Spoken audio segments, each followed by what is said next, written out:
ازيكم يا حبايبي؟ عاملين ايه؟ يا رب تكونوا بخير.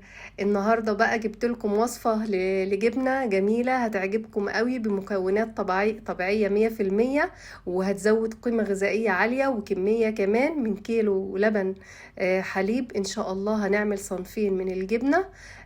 تعالوا كده نشوف مقاديرها وطريقتها مع بعض. يلا بينا. انا لما لقيت التفاعل كبير منكم على الجبنة اللي قدمتها قبل كده، قلت اعمل لكم جبنة النهاردة بطريقة جديدة وقيمة غذائية عالية. انا معايا كيلو من اللبن، حطيت عليه 4 بيضات ومعلقتين رايب او معلقتين زبادي ومعلقة ملح.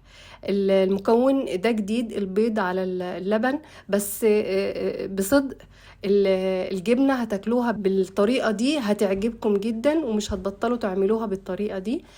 حطيت هنا اللبن على النار، على نار هادية، وقرب الغليان ضفت عليه الخليط البيض والملح والزبادي، وحطيت عليه كمان معلقتين من القشطة تديله دسم كده وتزود البروتينات برضو بتاعته والدهون كده، نحس فيها ان هي الجبنة كريمية شوية. وهنا صفيت برضو الخليطة اهي الخضرة بتاعتي.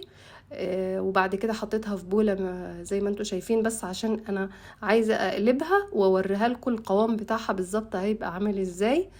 الجبنة دي جميلة جدا لما نكون هناكلها مع اي حاجة غير سندوتش بصراحة، لان هي زي ما انتوا شايفين القوام بتاعها كده فيه بيفرول. فطبعا في السندوتشات يعني انت براحتك، بس انا حبيت ان انا طالما سندوتش، انا قلت برضو ايه للامانة اوريك الطريقة التانية اللي تقدمها. فجبت هنا الكبة والجبنة اللي انا عملتها وحطيتها في الكبة مع كوباية الا ربع من اللبن.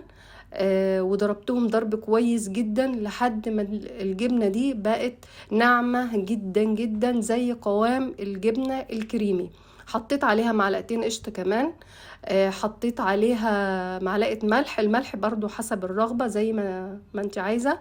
وجبت هنا برطمان معقم وفضيت فيه. طبعا احنا مستخدمين كيلو من اللبن، البرطمان اهو اللي هو العبوة دي كيلو، طلع لي كيلو من الجبنة الكريمية بدون اي اضافات صناعية، لا نشا بقى ولا اي حاجة، كلها مكونات طبيعية ومغذية 100%. اتمنى تجربوها وان شاء الله تعجبكم، ولايك وشير للفيديو واشتراك في القناة عشان يوصلكم كل جديد. الى اللقاء.